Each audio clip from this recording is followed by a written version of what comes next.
I visible?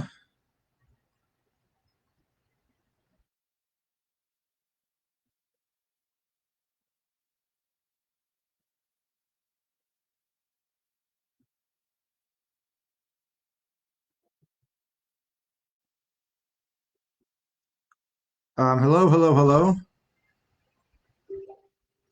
You can. Oh, okay. We're back.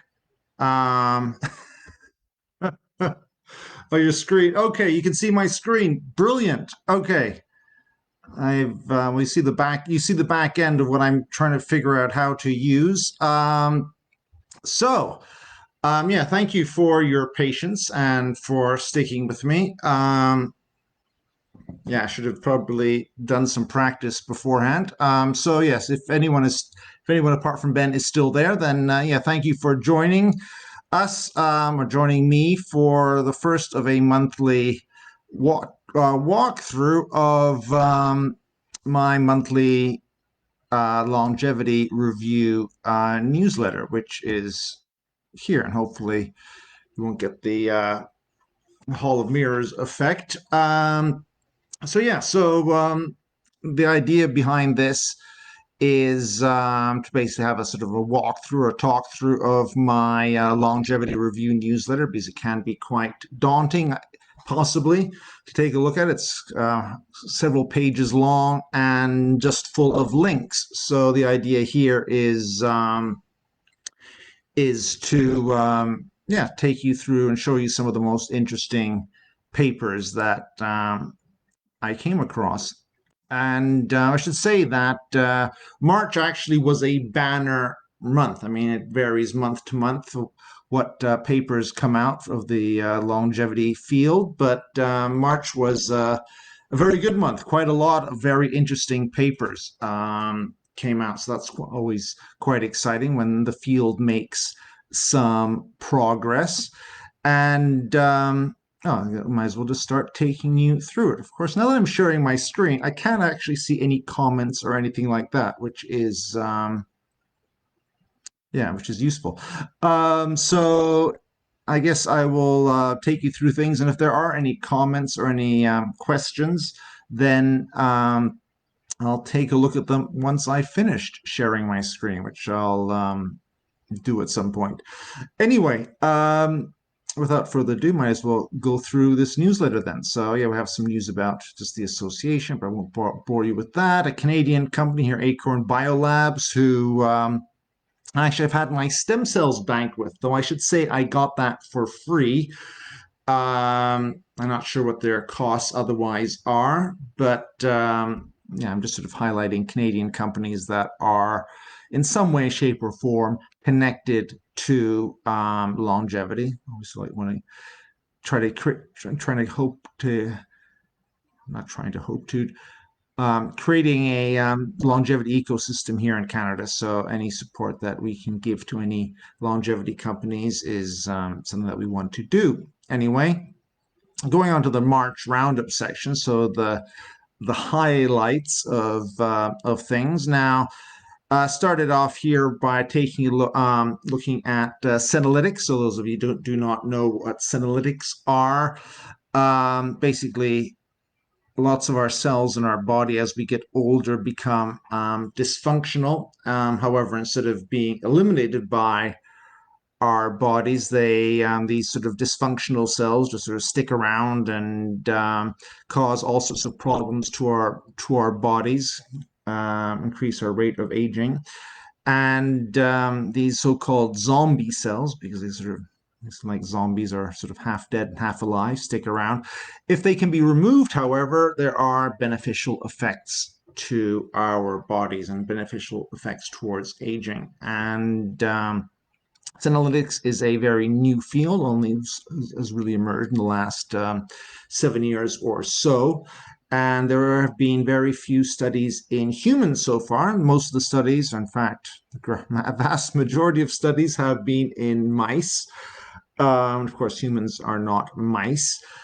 What made this month interesting was the fact for the first time in probably over a year, some more human results came out. This was a trial, which actually a very small trial, which took place a couple of years ago, and the first results of this trial came out, I think, 2019 even is, or 2020, and they just these senolytics, most popular ones, dasatinib and quercetin. So dasatinib is a cancer drug. Quercetin, or I don't know how to pronounce it, is a supplement you can buy in pretty much any supplement store. And when combined together, they effectively remove a large proportion of the senescent cells in our bodies. And this was the first, I guess, first treatment or first senolytic that was tested, and the one of the most results so far. And in the initial trial, it was tested in idiopathic pulmonary fibrosis, which is an incurable disease and basically kills people after, it's caused by smoking or things like that, and causes damage to the lungs, and is up till now incurable. In a small study, people were given dasatinib and quercetin over only a few weeks, improved how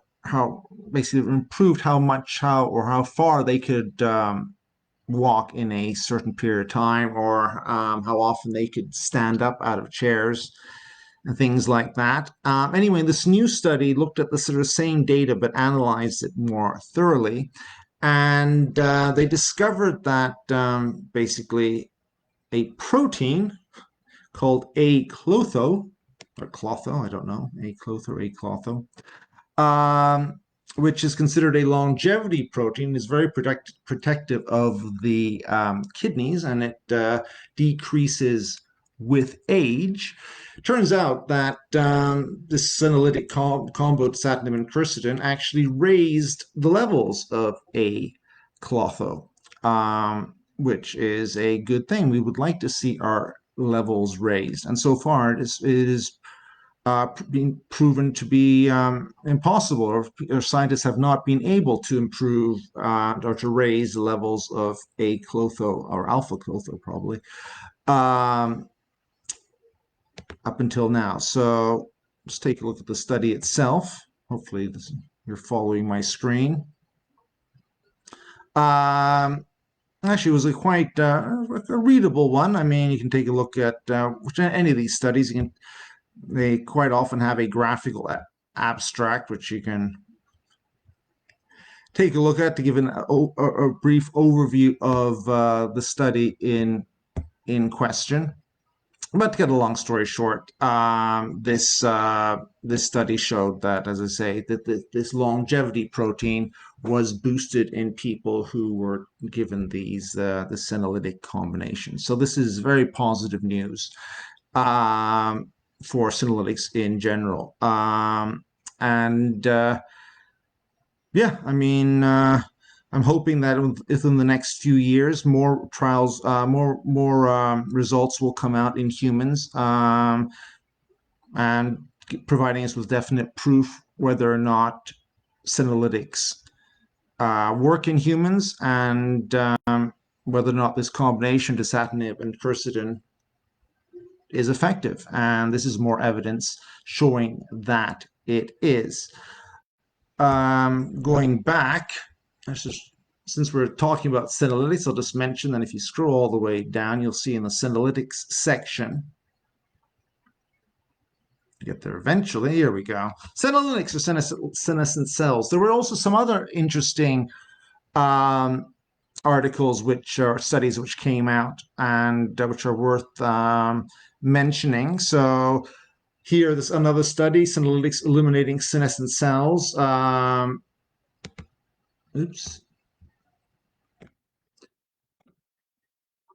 Basically, in this study, which I believe also, no, this study did not use. I don't believe this study used dasatinib quercetin. I forgot now whether it does. However, basically, in this study, the removal of senescent cells helped, as it says there, intervertebral disc degeneration. So basically, the vertebra in our backs. When they degenerate, causes back pain and all sorts of problems. So by removing the senescent cells in our vertebra,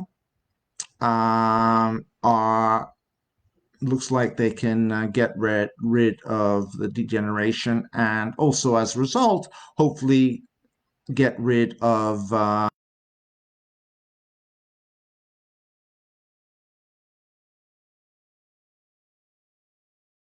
and I forget if it was was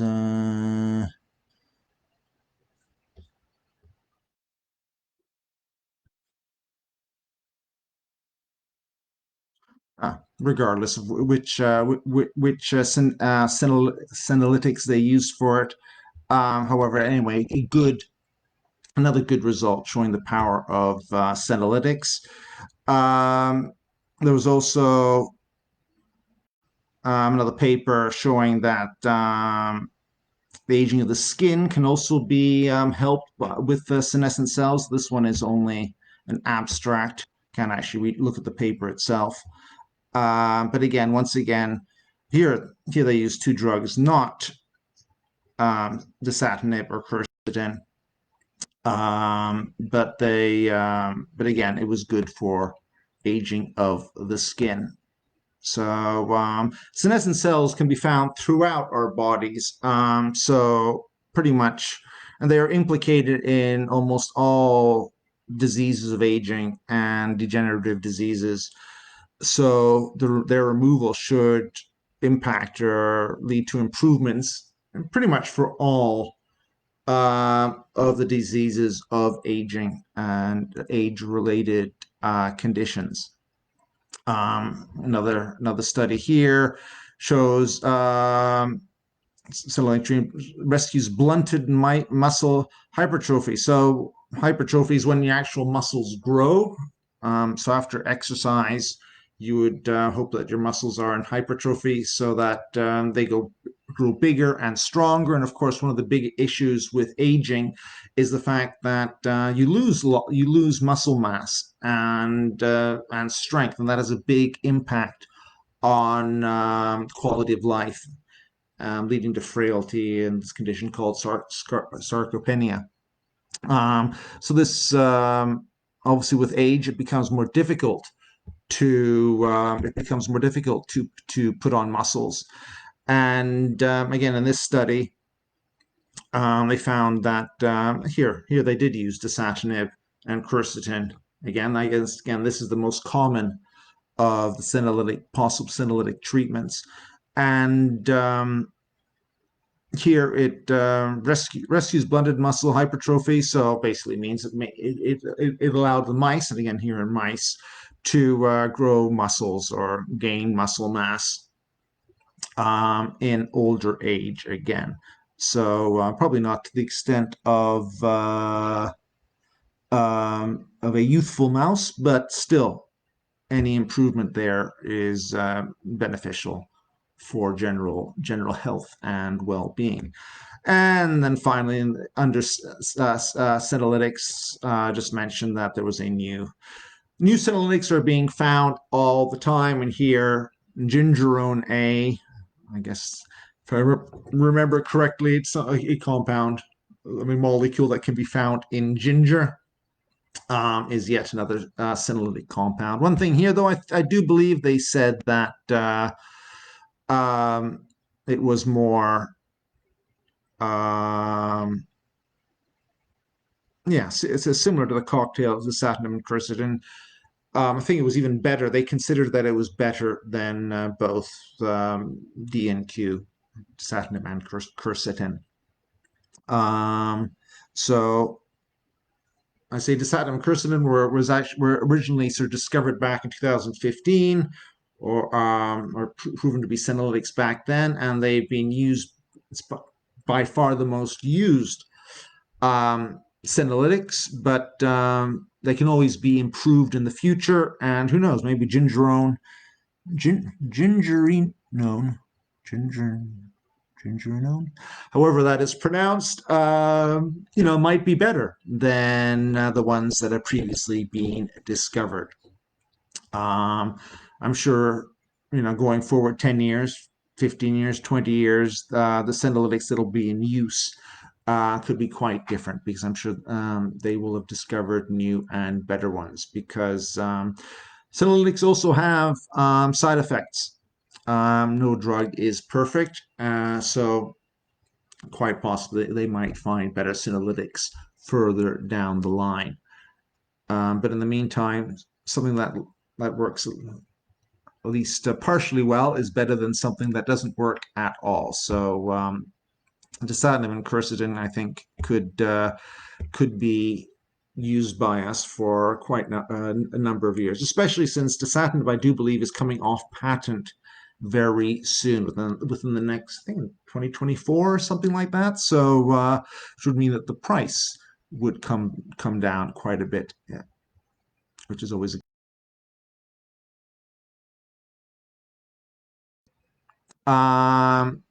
here's I mean, senolytics have been very, very popular. I mean, they've been sort of the flavor of the month in the longevity field for the past few years. But the sort of the next flavor of the month, or the next hot area in the longevity field, is what is called epigenetic reprogramming. Now, some of you may be aware of, or you've heard of, induced pluripotent stem cells, and this is where you can take a skin cell and basically turn it into any other cell in the body. And the idea is obviously to use this with regenerative medicine.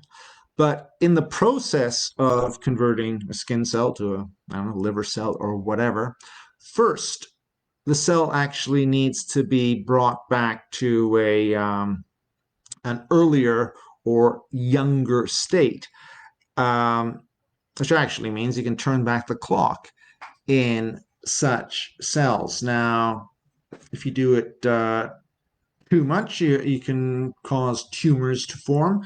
But if you do it just enough, hence the word partial, if you do just a bit, I should say, you can make the cell more youthful without causing tumors or anything like that to occur. Now, this has been done in a petri dish or test tube, whatever, for a very long, a good decade, and they've actually managed to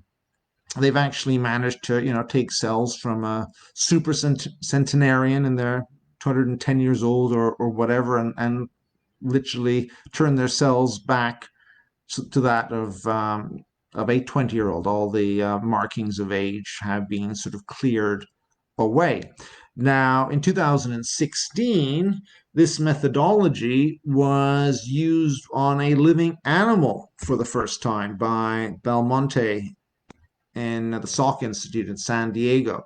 I still remember when this paper came out in December 15, 2016. It blew my mind, I'll be honest with you, because although I'd been aware of stem cells and I induced pluripotent stem cells, the actual meaning, the importance of the fact that the cell's age is being brought back, I hadn't really sort of understood that before, and this paper really sort of opened my eyes to this possibility. I've been convinced ever since that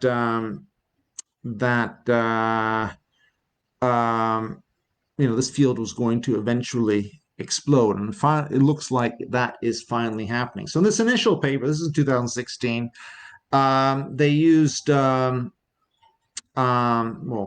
says here OSKM, also known as Yamanaka factors, which are these sort of factors, these chemicals which are used to tell the cell to throw out its old worn machinery and become youthful again. Now, this was initially tested out in, as it says here, progeria mice. So progeria mice, progeria is the disease which basically causes you to age a hell of a lot faster than normal, and unfortunate people with progeria, they die in their, in their teens, looking like old people. Well, progeria models have been created in mice, and so they age a lot faster. And back in 2016, this new reprogramming method was tested out in progeria mice, and it was, their lifespans were extended, and certain aspects of their aging were reversed.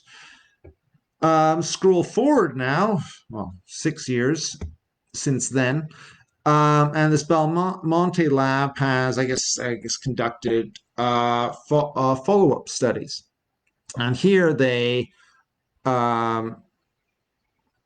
actually use naturally aged mice, so not some special faster aging mice, but naturally aged mice, and tested them over time. See, rather than just giving the treatment for a short period of time, which I believe in the original paper, which is what happened in the original paper. Here they gave it to mice for a longer period of time. Now, unfortunately, this paper came out of Nature, but it's behind a paywall, so I haven't. Oh, actually, I did get a copy of it somewhere, but I only have it as a PDF.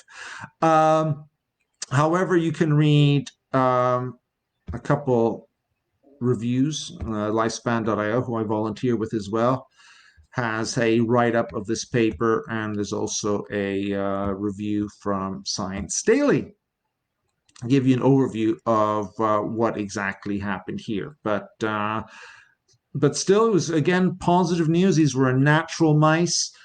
I think this reprogramming particularly affected their skin and their livers.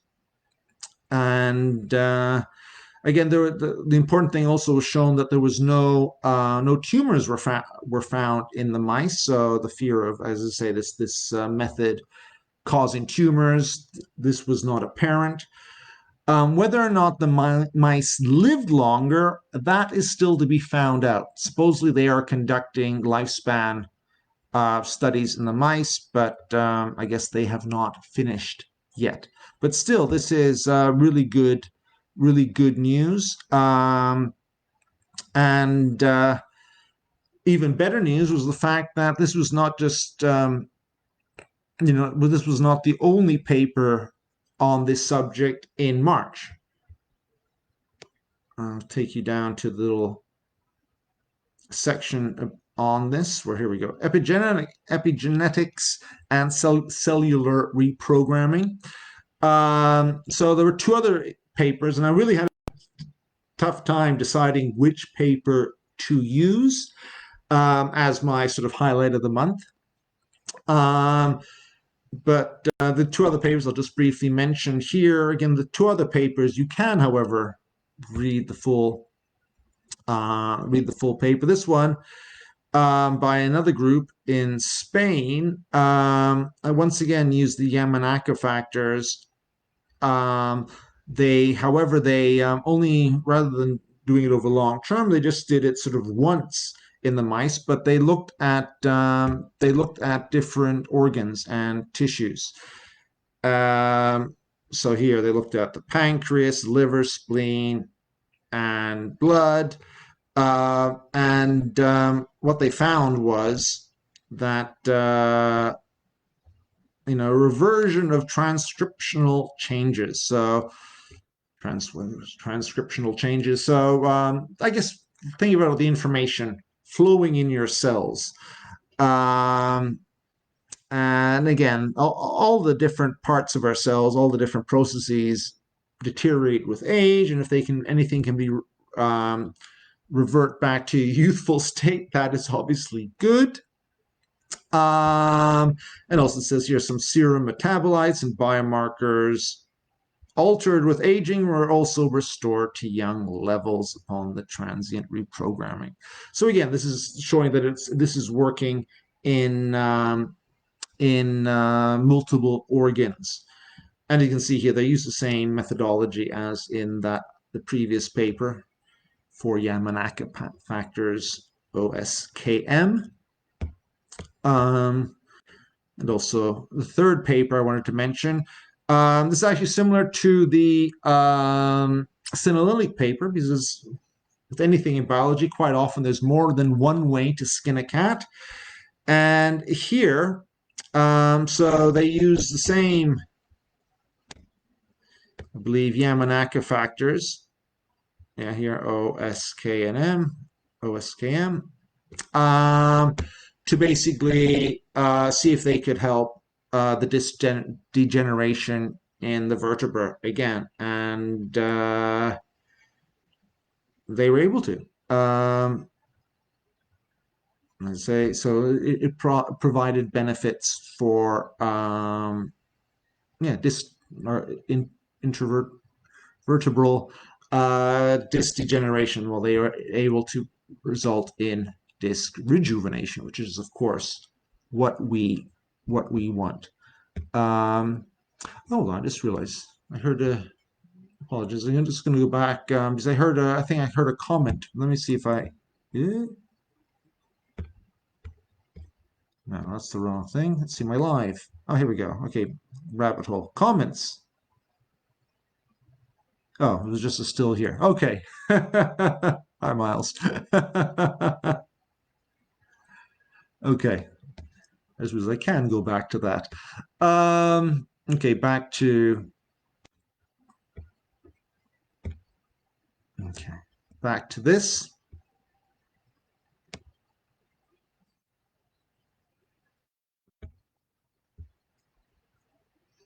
Looking at the next one. What was the next one? Oh, yes. So here was another very interesting study. Here, another study done in mice, and this one is a mouse lifespan extension study. So every month I see lots of studies saying that such and such a molecule or such and such a drug can extend lifespan. Now, most of the time, that involves extending the lifespan of either yeast or C. elegans, which is this tiny, tiny little roundworm, or even sometimes flies. But I mean, it's exciting. I mean, it's good news that they've discovered something that can extend the lifespan of any organisms. But yeast and C. elegans are quite evolutionarily far away from us.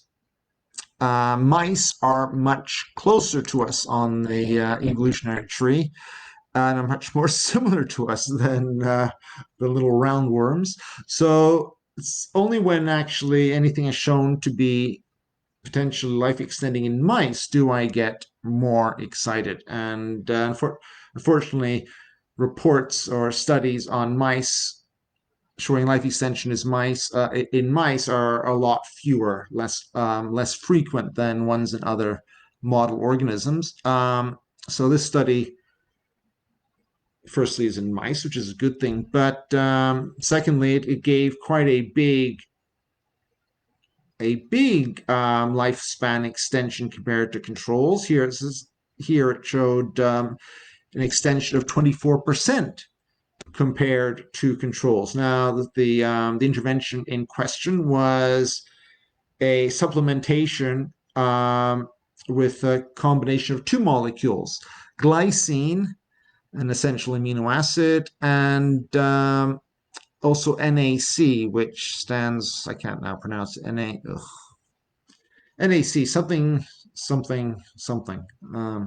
We'll see on the next page what it actually stands for. But these are supplements that anyone can purchase, and so that's interesting itself. But even more interesting was the fact that last year there was a study in this glycine and NAC, GlyNAC, as they call the combination of the two. There was a study which came out in humans. Here it is. NAC stands for N-acetylcysteine. N-acetylcysteine. Anyway, they gave it to humans, and after a mere, well, actually 24 weeks, Saw quite a bit of improvements in terms of cognition, muscle strength. A very exciting study. It was one of my top studies, which came out last year. Because even better than in mice, studies in humans are, of course, the gold standard. So you want things to work in us, not in mice. Well, not only in mice, I should say. So anyway, this study last year showed these beneficial effects in humans, but of course we can't really test out. Well, we don't know how the impact anything's going to have on our lifespan unless we would do a trial which would last 100 years or so. So in lieu of that, having evidence that GlyNAC here works in humans, combined with now this new study showing that it also works, it not only works in mice, but it can extend their lifespan by up to a quarter. That's quite exciting. These two things obviously work. These two studies work together quite well in that regard. So here's the paper in mice, and if you scroll down here, we can see the difference between the two. So the lifespan in terms of weeks at the bottom, they started giving it to mice when they were already sort of middle-aged or older. And the red line is when the controls died, and the green line is when the mice given GlyNAC lived until. So you can see quite a bit of difference there. I mean, there are only 16 mice in each cohort. So again, it's a small study, small sample size, and all that. All those caveats need to be mentioned, but still, yeah, it's promising. I'm very much looking forward to follow up studies, especially in humans, because this is potentially a very accessible supplement that we could take advantage of now. I mean, I think you have to take quite large amounts. I don't think it says here what the dosage was for humans, but in the original paper, it was something like it was a few grams of each, like 2 or 3 grams of glycine and NAC. I forget now, but still, I mean, doable. These people did it. We would be able to take that as well. And also, I don't think both glycine and NAC are not expensive supplements either, which is obviously something to bear in mind. So yes, I'm very much looking forward to further studies on GlyNAC because again, this is something that again we can take advantage of straight away. Moving on, here's some more promising results in humans. So, involving stem cells, and this company Longeveron or something like that. They've got this preparation of a fraction of stem cells called Lomacel B, and it was they've tested it out in for frailty in previous studies. I forget what I've linked here. That was just a press release, but they've had a phase 2B study in aging frailty, which came out last year. Yeah, 2021. When basically the results there were they infused these stem cells in varying dosages, but I think the highest dosages showed improvements in the 6-minute walk test, which basically means people walk for 6 minutes and they measure how far they have walked in those 6 minutes. And there was an improvement after a few months in how far people could walk. And again, that's very important when it comes to frailty in our daily activities of living.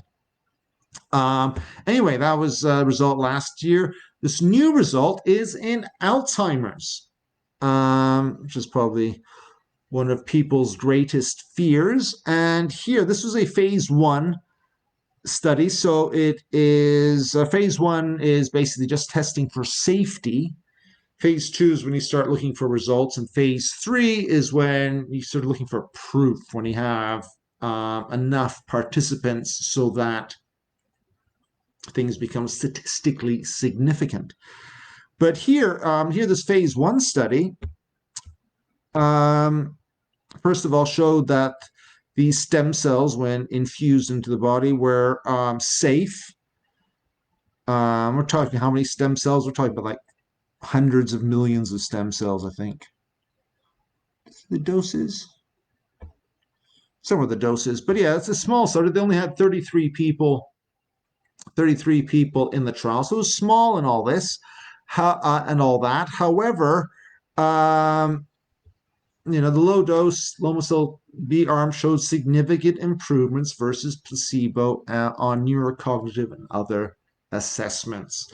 So the study was not powered to look for, and powered means it didn't have enough people in the study to show any statistical significance, but indications there that it potentially could work against Alzheimer's. And actually, when it comes to stem cells, I think this is something that could work really well, or potentially work really well with senolytics. So if we're clearing out senescent cells, maybe we need to, we don't want to clear out all our cells because we're made of cells. And if we run out of cells, well, it's probably not good.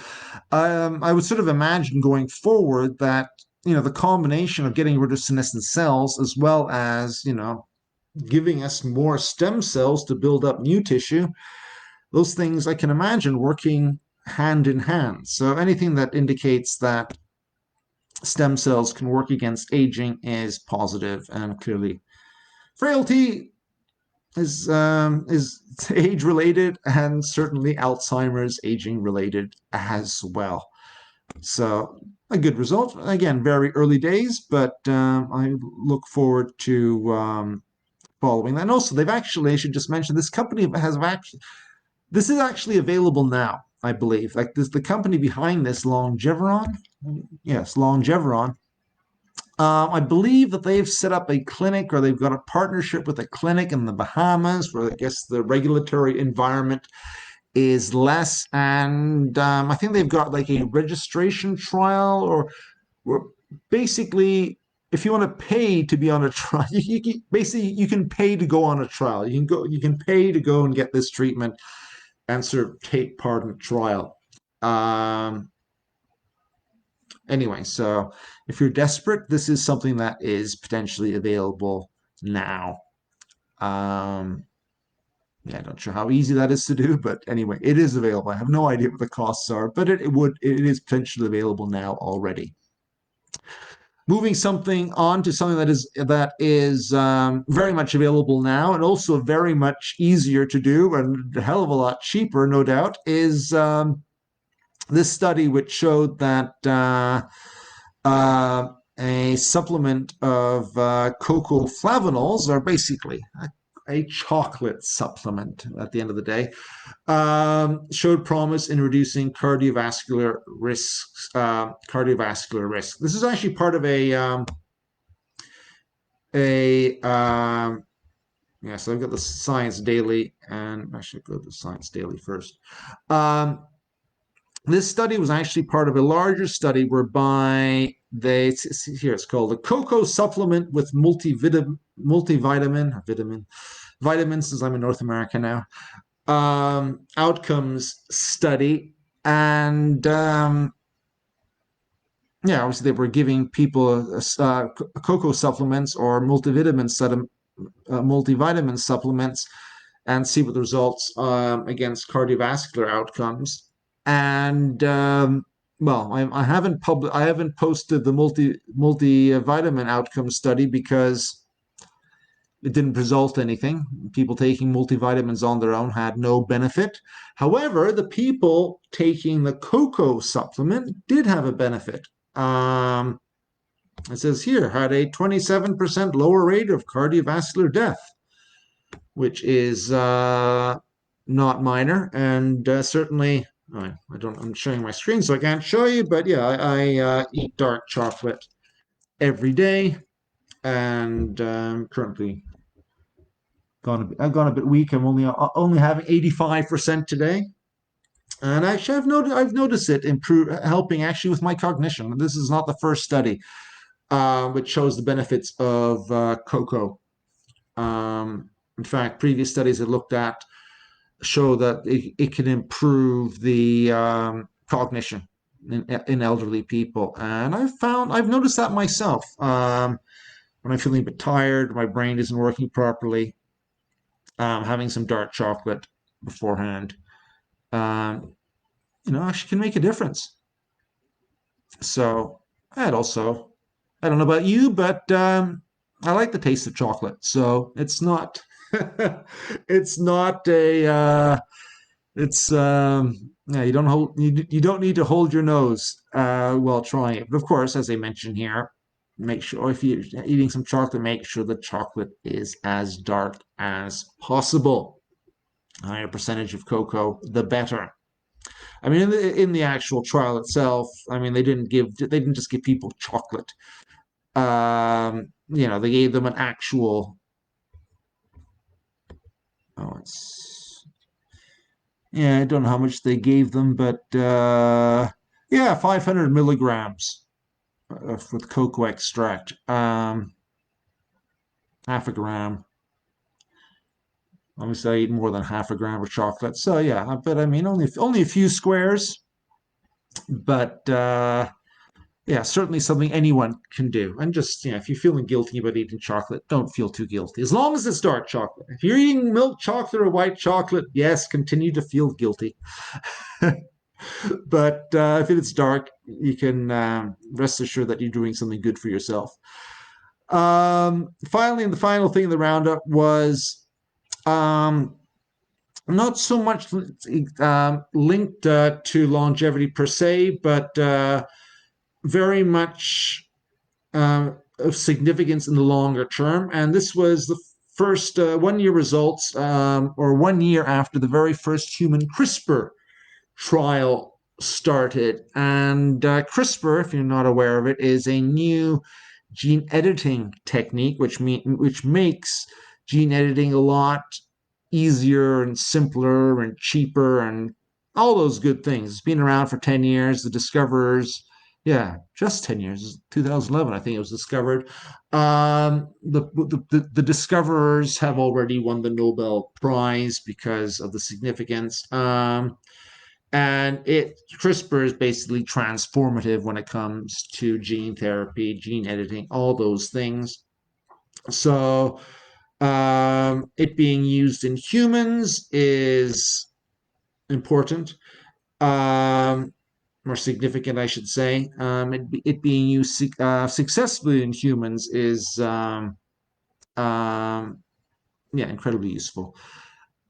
Going forward, I can imagine that, 10, 20 years from now, we might, once CRISPR enters the mainstream and countless trials have taken place, that it'll be used to edit our genomes and make change our get rid of any bad genes we have, and edit our genes to boost or pro longevity genes or add some pro longevity genes to us. If you've heard of George Church, he's currently running a trial in dogs using CRISPR specifically targeted against aging, by changing multiple genes at the same time in dogs. They're starting in dogs because they can reach market faster because the requirements for a new drug for dogs is a lot less than for humans. But yeah, if they get it working in dogs, then they're gonna pivot to getting it into humans. So yeah, within 10 years, this could be something that be probably more than 10 years, but certainly trials for using CRISPR for longevity, I can see taking place within 10 years, and therefore being available to us if successful within 20 years or so. But yeah, so I just wanted to highlight this advancement. So going on to the actual supplemental section, I'll just check if there are any questions. Oops.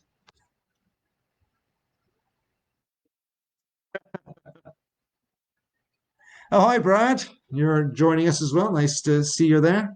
We got, my goodness, 4 viewers. Wow. Um, hopefully this is of some use to somebody or anyone.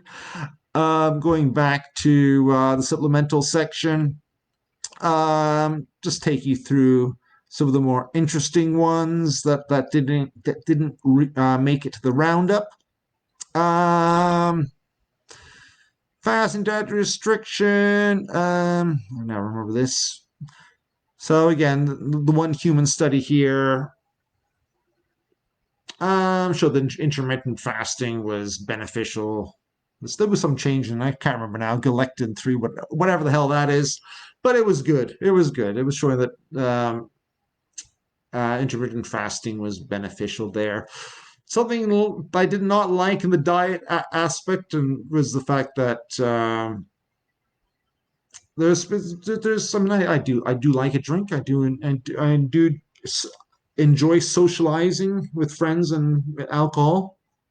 Um, and there's been some debate whether or not small doses of alcohol are actually beneficial for aging or not. Things have been going backwards and forwards for a long time over this. Anyway, this study unfortunately seemed to show that light drinking is not protective. So boo hiss.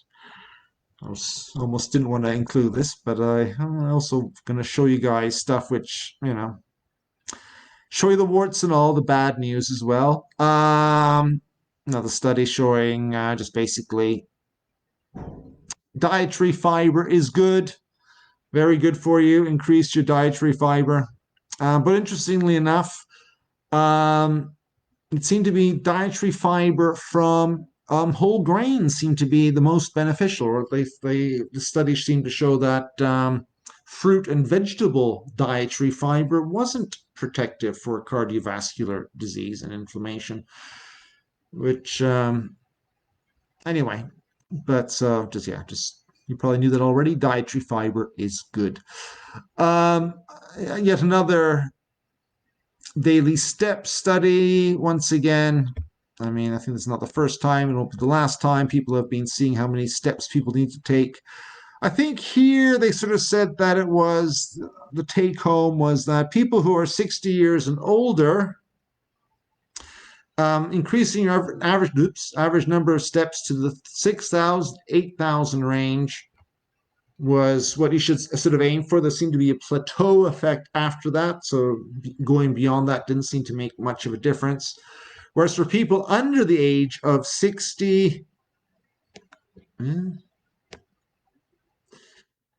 a bit more. So there are benefits going up to the 8,000 to 10,000 steps a day. Now, again, going beyond that didn't seem to produce any further improvements. So, try to get your steps in. I don't know if any of you use step counters or not.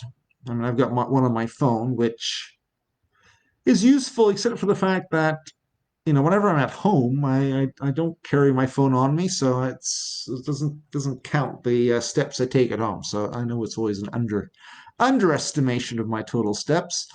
The other two studies here, so just showing that exercise, regardless of how often older adults exercise increased brain-derived neurotropic factor, which helps neurons grow in our brains, and raising those levels is a good thing. And basically doing exercise does improves that, raises those levels of brain-derived neurotropic factor.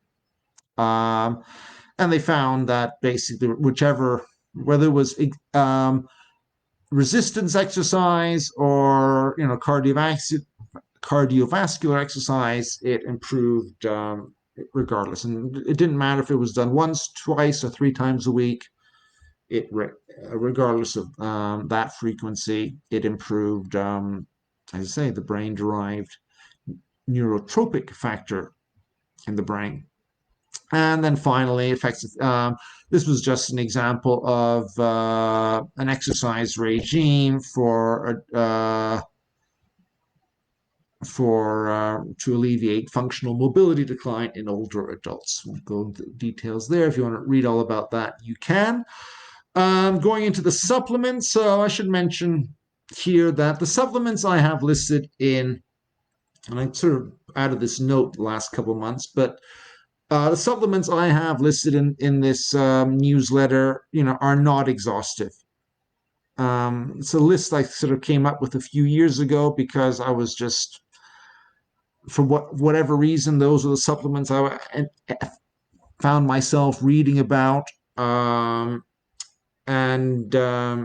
yeah, I'm not checking every single supplement out there, but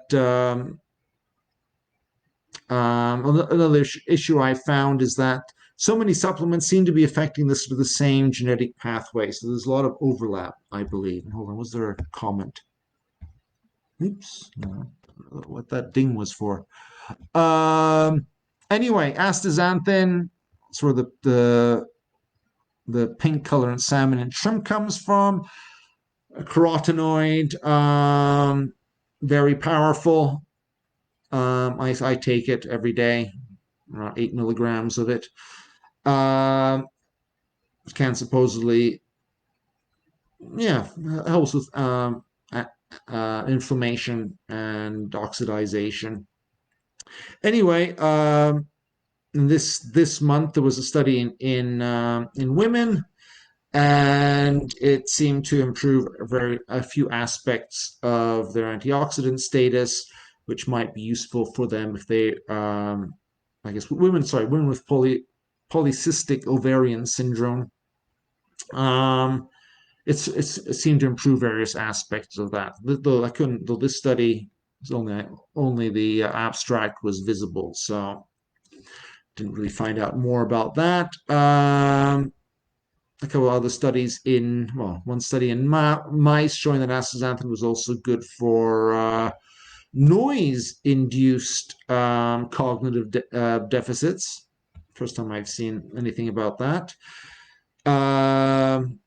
And it also did something well in flies. Drosophila melanogaster, that's the fancy word or the fancy scientific term for fruit flies. Curcumin, basically the main active ingredient in the spice turmeric, which gives Indian curries their yellowish color. Very, very useful molecule. The one I should just mention here is the curcumin-rich curry consumption. So not taking it as a supplement per se. I mean, I actually eat a gram. I just buy bags of stuff, put it in a drink every day. That's how I get my curcumin. But yeah, no, just eat. This study was looking at I think it was in Singapore, longitudinal aging study.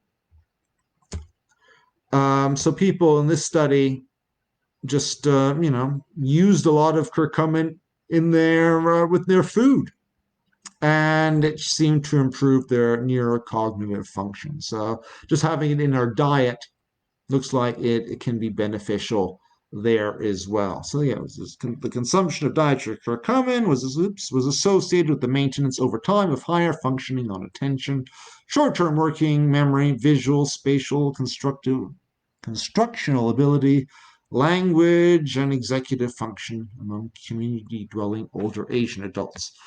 So anyway, so this is useful just because it's a study done in the wild and people going around their daily lives, and just adding it to their food. Fisetin is actually another senolytic, but similar to quercetin. It's also being studied in various human trials.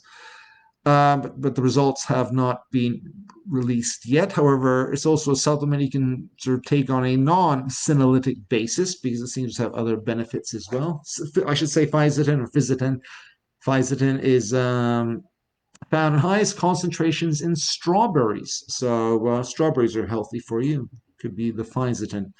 Anyway, just a few couple studies here in rats. I mean, helping hepatic fibrosis, liver fibrosis, and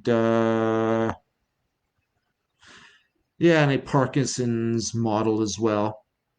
Moving forward, melatonin, so helps you get to sleep at night. I was taking it for ages just for that benefit. Then I started noticing it was coming up in my feed connected to anti-aging, so I added it to my to this supplemental section. And yeah, it has here a couple of inhuman studies, as you can read there, reduced muscle damage, inflammation, oxidative stress when in people who are overweight carrying out exhaustive exercise. So it could probably help with people who are trying to exercise. And also people who have had, well, this is myocardial ischemia reperfusion injury. I mean, basically that myocardial, that's to do with a heart attack, basically. So what that fancy term means is when when the blood's being cut off for a while and then the blood comes back in and it causes all sorts of stress, all sorts of problems. And here at least it seems that this is a systematic review, so not just a study on its own, but looking at all the other studies that have taken place here. And well, melatonin is was beneficial against this. So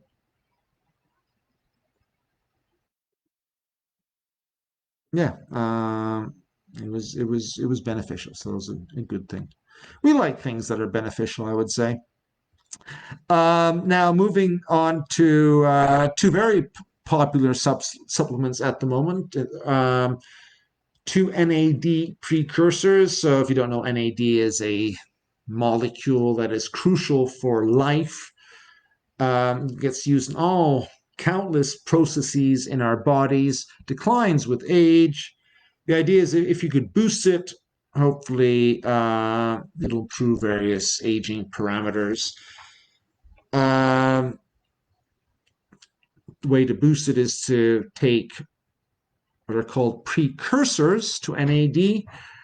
One of them is nicotinamide mononucleotide. Another one is nicotinamide riboside, NMN or NR, they're known as. Uh, Personally, I take NMN. I think it might be a little bit better than NR, but we really don't know yet. NR has been tested for longer in humans. The first studies NMN are just sort of starting to trickle out. We'll have a much better idea in a couple of years' time for both of their overall efficacy and whether or not one is better than the other. A few rodent studies in for NMN, potentially promoting remyelination, which basically what that is basically the coding of our neurons and stuff. Let me say the coding, like basically like the insulation around the electrical wires in our brain. So fortunately, that insulation decreases with age, and anything that can get it remyelated is good. So potentially NMN can cause that there. Also might help with ALS and tendinopathy. So I think if you have tendinitis or something like that. But again, this is all in mice. And there were a couple, well, actually, there's one study, quite an interesting study in using nicotinamide riboside NR for Parkinson's disease. Now, this was again once again a phase 1 trial, so safety trial more than anything. But if I remember correctly,